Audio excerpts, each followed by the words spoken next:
Assalamualaikum warahmatullahi wabarakatuh. Saudaraku yang insya Allah dimuliakan Allah, semoga kita selalu dalam keadaan sehat walafiat. Amin ya rabbal alamin. Pernah nggak sih kepikiran, kenapa Allah menciptakan cicak kalau akhirnya malah disuruh dibunuh dalam Islam? Kasihan banget ya. Tapi tunggu dulu, jangan buru-buru merasa iba. Justru di balik perintah ini ada banyak hikmah luar biasa yang bisa kita renungkan. Yuk, kita bahas dengan santai, tapi tetap serius. Cicak dan sejarah pengkhianatannya. Mungkin kamu pernah dengar cerita bahwa cicak punya sejarah kelam di masa Nabi Ibrahim alaihissalam. Saat beliau dilempar ke dalam api oleh Raja Namrud, ada hewan-hewan yang berusaha membantu dengan meniupkan udara untuk memadamkan api. Tapi, si cicak, dia malah meniup api supaya makin besar. Bayangin, udah tahu ada orang saleh yang sedang dizalimi, bukannya nolong, malah memperparah keadaan. Karena itulah, Nabi Muhammad SAW menganjurkan kita untuk membunuh cicak. Dalam sebuah hadis disebutkan, barang siapa yang membunuh cicak dengan sekali pukulan, maka baginya sekian pahala. Barang siapa membunuhnya dengan 2 kali pukulan, maka baginya sekian pahala yang lebih kecil dari yang pertama. Dan jika membunuhnya dengan 3 kali pukulan, maka baginya sekian pahala yang lebih kecil dari yang kedua. Hadis riwayat Muslim. Dari sini, kita jadi tahu bahwa membunuh cicak itu bukan sekadar iseng atau main-main, tapi ada pahala besar yang dijanjikan. Allah menciptakan segala sesuatu dengan hikmah. Sekarang muncul pertanyaan besar. Kalau cicak memang pengkhianat, kenapa Allah masih menciptakannya? Jawabannya simple. Allah menciptakan segala sesuatu dengan hikmah. Bahkan sesuatu yang tampak buruk pun pasti ada pelajaran di baliknya. Allah berfirman dalam Al-Quran, "Dan tidaklah kami menciptakan langit dan bumi, serta apa yang ada di antara keduanya dengan sia-sia." Itu adalah anggapan orang-orang kafir. Maka celakalah orang-orang kafir karena mereka akan masuk neraka. Quran Surat Syad ayat 27. Jadi tidak ada ciptaan Allah yang sia-sia, termasuk cicak. Cicak adalah ujian bagi kita. Allah menciptakan cicak sebagai salah satu bentuk ujian bagi manusia. Mau nurut nggak nih sama perintah Nabi?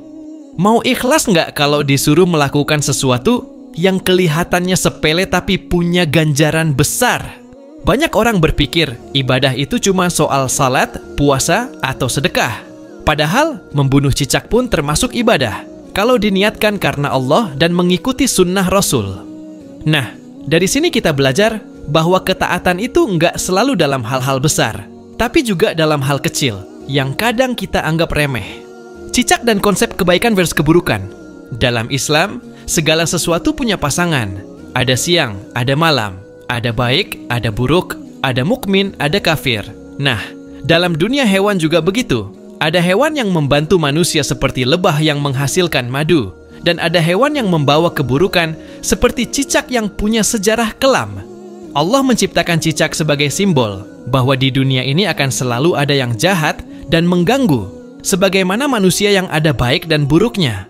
Jadi, jangan heran kalau di dunia ini masih ada kejahatan, pengkhianatan, atau kezaliman. Semua itu adalah bagian dari ujian hidup. Cicak mengajarkan kita tentang sunnah Nabi. Coba pikir, kalau nggak ada cicak, mungkin banyak dari kita yang nggak pernah tahu ada amalan sederhana yang bisa menghapus dosa dan menambah pahala. Berapa banyak orang yang sudah dapat pahala dari membunuh cicak hanya karena mengikuti sunnah Nabi? Kadang, sesuatu yang tampak sepele bisa menjadi jalan bagi kita untuk lebih mengenal ajaran Islam. Dari cicak, kita belajar bahwa perintah Nabi itu harus ditaati, bahkan dalam hal yang mungkin kelihatan sepele. Cicak sebagai pengingat bahwa kejahatan pasti dibalas. Cicak sudah melakukan pengkhianatan, dan lihat akibatnya. Hingga hari kiamat, dia menjadi hewan yang diburu oleh manusia. Ini jadi pelajaran buat kita, bahwa setiap perbuatan buruk pasti ada balasannya. Allah berfirman, "Barang siapa yang mengerjakan kebaikan seberat zarrah, niscaya dia akan melihat balasannya. Dan barang siapa yang mengerjakan kejahatan seberat zarrah, niscaya dia akan melihat balasannya pula."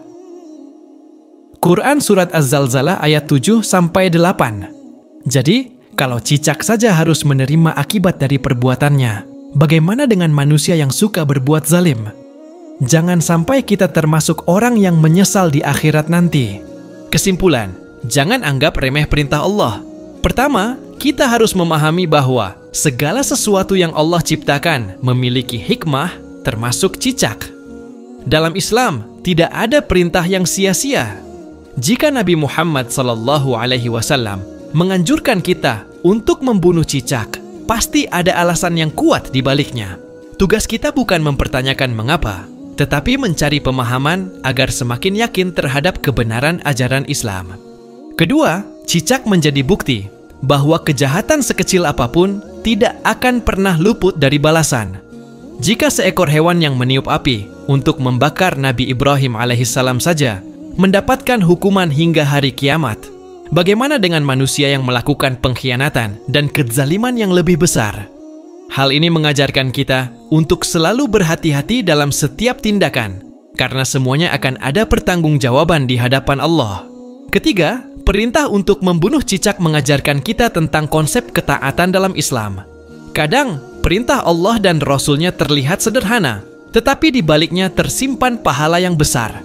Ini mengingatkan kita bahwa keimanan sejati bukan hanya ditunjukkan dalam ibadah-ibadah besar seperti sholat dan puasa, tetapi juga dalam mengikuti sunnah yang mungkin terlihat kecil di mata manusia. Keempat, cicak menjadi pengingat bahwa di dunia ini selalu ada perbedaan antara kebaikan dan keburukan. Sebagaimana ada orang yang jujur, ada pula yang pengkhianat. Sebagaimana ada orang beriman, ada juga yang menolak kebenaran. Keberadaan cicak dalam Islam menjadi simbol bahwa keburukan tidak akan pernah dibiarkan begitu saja tanpa konsekuensi. Kelima, membunuh cicak bisa menjadi ladang pahala bagi kita. Dalam hadis disebutkan bahwa semakin cepat kita membunuhnya, semakin besar pahalanya.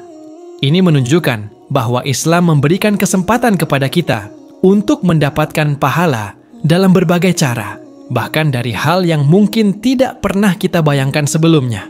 Tidak ada ibadah yang sia-sia jika diniatkan karena Allah. Keenam, adanya perintah ini juga mengajarkan kita tentang kebersihan dan kesehatan. Cicak dikenal sebagai hewan yang sering buang kotoran sembarangan dan bisa membawa bakteri berbahaya. Islam, sebagai agama yang sangat peduli terhadap kebersihan, memberikan solusi dengan menganjurkan kita untuk membasmi hewan-hewan yang bisa menjadi sumber penyakit. Ketujuh, cicak mengajarkan kita bahwa ketaatan kepada Allah tidak selalu harus dipahami sepenuhnya untuk bisa dijalankan. Ada banyak perintah dalam Islam yang hikmahnya baru kita pahami belakangan, atau bahkan baru terungkap oleh ilmu pengetahuan modern. Namun, sebagai hamba, tugas kita adalah taat terlebih dahulu, karena kita yakin bahwa semua yang Allah perintahkan pasti mengandung kebaikan. Kedelapan, pada akhirnya, keberadaan cicak bukanlah sesuatu yang perlu diperdebatkan, tetapi justru menjadi pelajaran bagi kita bahwa Islam adalah agama yang penuh dengan hikmah. Dengan memahami alasan di balik setiap perintah, kita bisa semakin yakin bahwa segala yang Allah tentukan selalu membawa manfaat bagi manusia, baik di dunia maupun di akhirat. Semoga kita selalu termasuk dalam golongan orang-orang yang tunduk kepada perintah Allah dan Rasul-Nya tanpa keraguan sedikit pun.